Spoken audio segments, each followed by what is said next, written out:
এই রকম অকালপক্বতার হাত থেকে যদি মুক্তি পেতে চাও আর চাও লম্বা কালো ঘন মজবুত চুল, তাহলে আজ থেকেই হাতের কাছে এই সকল প্রাকৃতিক উপকরণগুলো জোগাড় করে নাও।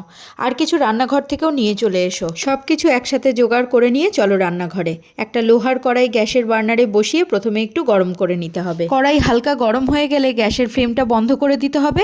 এরপর একে একে সমস্ত উপকরণগুলো কড়াইতে ঢেলে দিয়ে কিছুক্ষণ নাড়াচাড়া করে নিতে হবে। 2 থেকে 3 মিনিট নাড়াচাড়া করার পর এর মধ্যে পরিমাণ মতো নারকেল তেল অ্যাড করে নিতে হবে। নারকেল তেল মিশিয়ে নেওয়ার পর কন্টিনিউ নাড়াচাড়া করতে হবে, কোনোভাবেই যেন উপকরণগুলো পুড়ে না যায়। 2 থেকে 3 মিনিট পর যখন উপকরণগুলোর কালার চেঞ্জ হতে শুরু করবে তখন গ্যাসের ফ্লেমটা বন্ধ করে ছাঁকনি দিয়ে ছেঁকে নিয়ে শুধুমাত্র তেলটা বার করে নেব। তেল আমার একদম রেডি।